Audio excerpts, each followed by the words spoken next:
everyone. My name is Maria de los Santos, and I am here to help you create your story and teaching you how I learned how to create my story.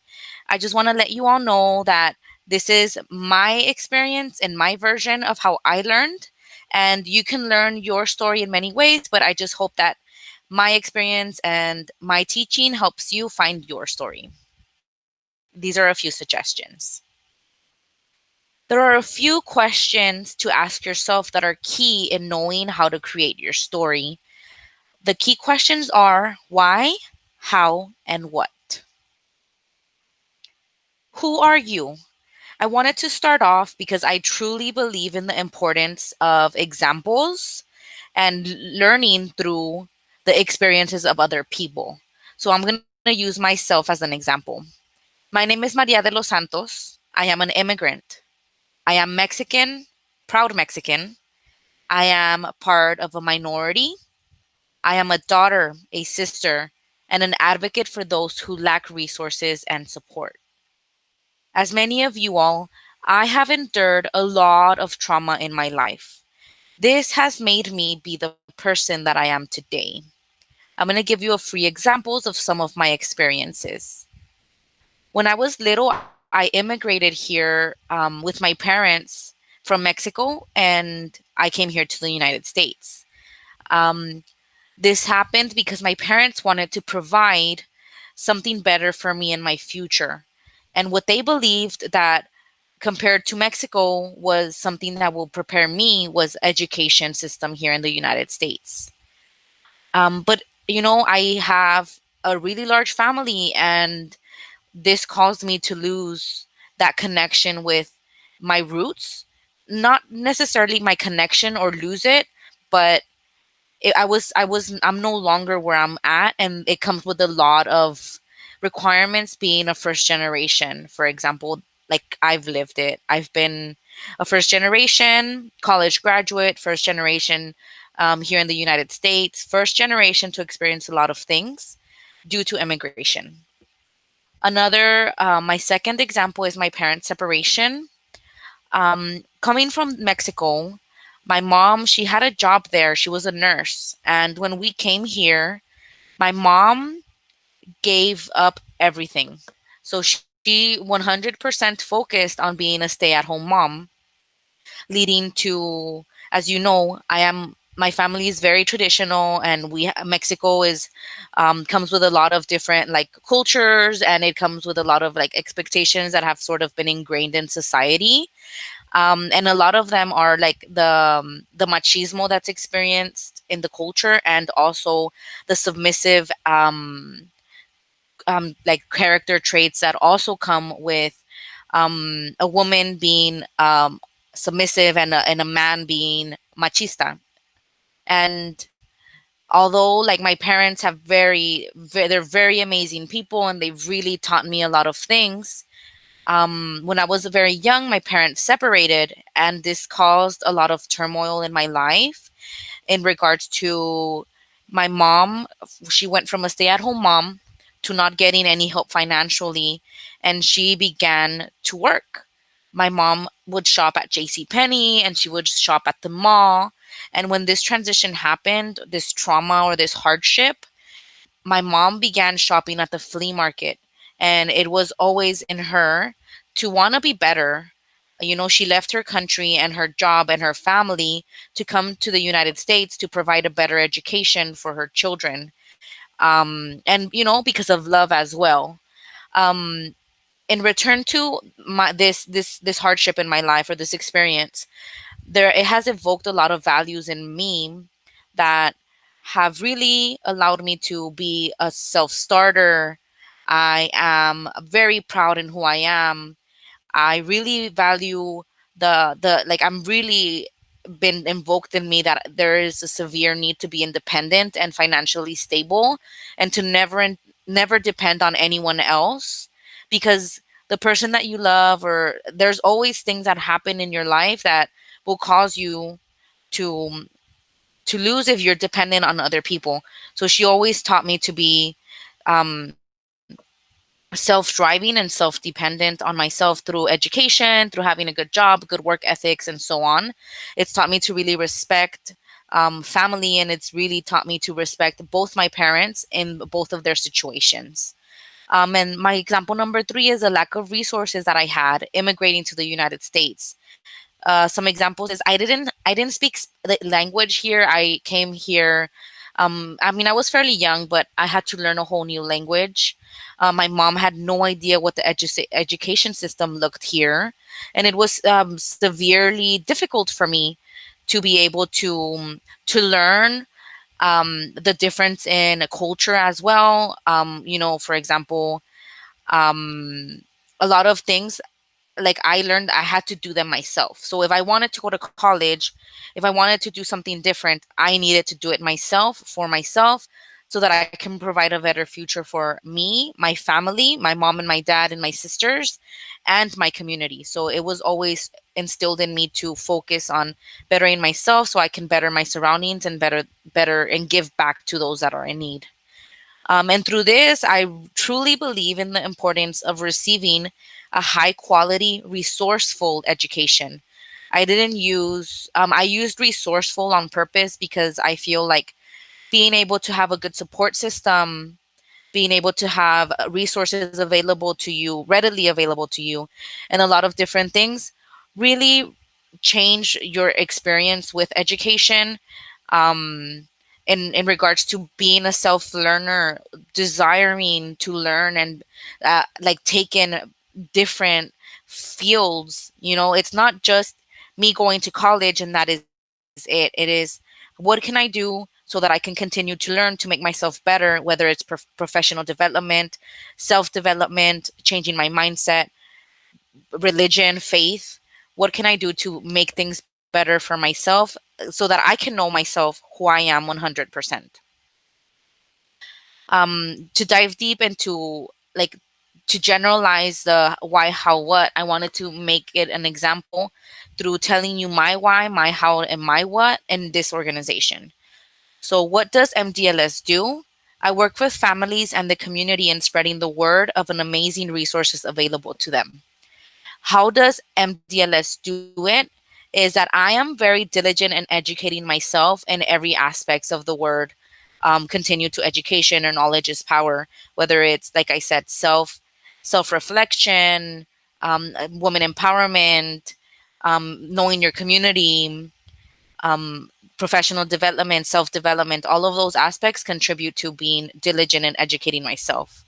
I believe that it is extremely important to be self aware.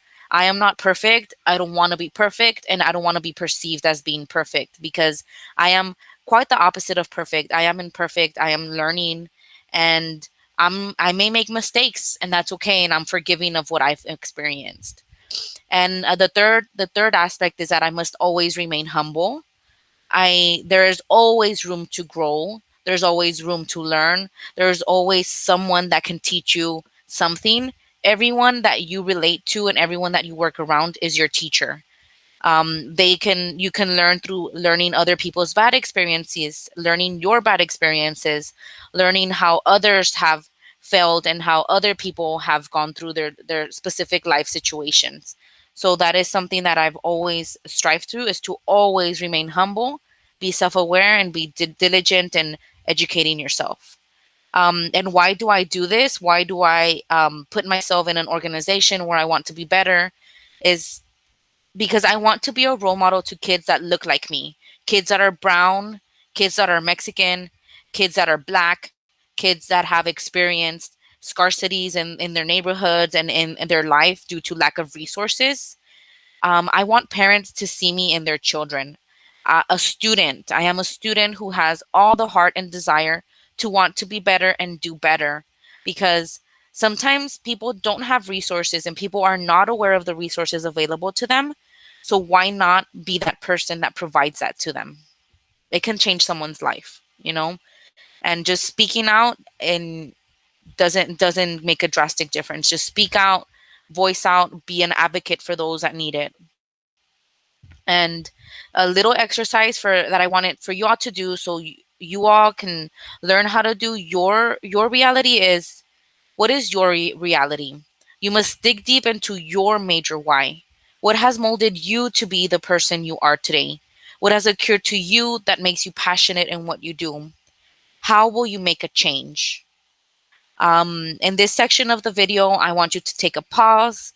I want you to think, um, and take a several minutes to think and write down three major hardships, three major traumas, events that you have lived in your life that you think will be effective in sharing your story. I know vulnerability is hard, but this is in a paper that you'll have that you can reflect on. Take a moment to pause here. To apply your story, know your organization. So I'm going to apply the story based on the organization that I work for and my career choice where I'm at right now in my current situation. So I work for KIPP Texas Public Schools.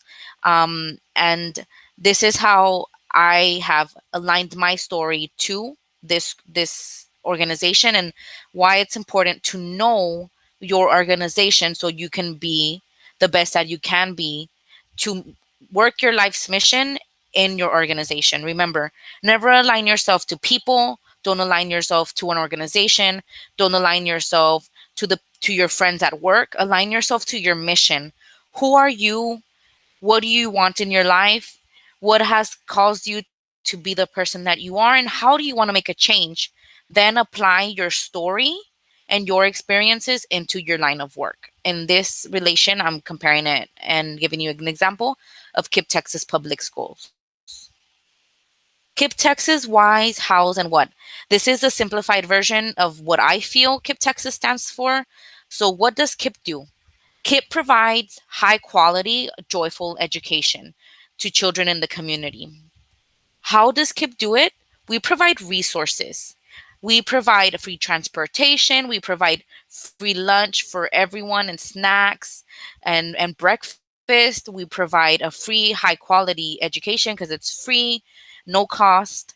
Um, we also focus on high quality trained teachers. We take professional development very seriously, and we always want to invest in our teachers through understanding that all of us contribute to being a teacher or learning from someone. So we focus on training teachers very highly. We take pride in teaching our teachers. And one of the last things, which is several examples of how we do it, is we are student focused. During the current pandemic, we have kept our focus on students and their experiences with the pandemic. So we focus on safety. What can we do to ensure the safety of students and their families and our communities? Um, so that's how KIPP does it in a nutshell, with these specific examples. And why does KIPP do it? We want every child to grow free to create the future they want for themselves and their communities. Something that like an advice that I give you is I was able to get KIPP's why, hows, and what from their mission and their vision. So whatever organization that you work with, go to their mission and their vision and apply these questions to them, and then you'll decide if you align to them and how you can be better impact and being a resource not only for the organization but being a resource for your families as you work your life's mission. And how do you apply your story? How do you apply it? It is extremely important to build relationships. Relationship building is extremely important. It is something that you should continue to thrive for. Um, you need to build trust. You know, in order for you to build relationships, you need to build trust. Be open in having conversations, whether they're amazing life conversations or very hard conversations. Share your story with family. Be vulnerable. Do not try to come into like an event or to apply with your coworkers in the community wanting to look polished or a super professional, which you are professional because you've worked very hard in getting to where you are, but always be humble. Always know and share your story. And something else is be empathetic. Put yourself in the shoes of families. Put yourself in the shoes of the people that you surround yourself with. Be vulnerable and never go into a conversation with prior judgment. And most important, have fun. Building relationships that are lifelong is extremely important. Relationships and experiences are 100% more, have more worth than any capital, any money that you may have in your life. So build those relationships, build that trust, have these life memorable conversations, share your story, be empathetic and don't judge. That is how you apply it. And thank you. Thank you for taking these few minutes to be here at this meeting. Thank you for coming into my presentation where I've taken a little bit of my experience and how I've learned my story and how I think. And I suggest other people to really dive deep to learn and begin building their story. If you have any questions, please drop them down in the chat box, send me a message, anything that you feel. um, the video that I have attached here is a suggestion of a video that I've watched and my mentor shared with me in regards to professional development is how great leaders inspire. It's a TED talk. You can find it on YouTube. It's by Simon Sinek. It is extremely important and it dives deep into the why, the how, and the what. My suggestion is for you to dive very deep into the presentation that he gives, pause, take notes, and then continue to go through the process. It is extremely important and extremely beautiful to know your story and know who you are so that you can apply it to your life's mission.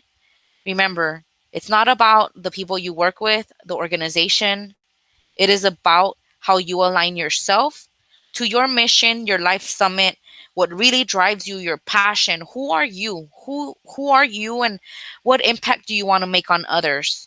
That is way more important than the money you make or the company you work for. It's the lives you impact and the lives you positively touch. Thank you so much. My name is Maria de los Santos. Please reach out with any questions. Thank you so much. I really appreciate you all.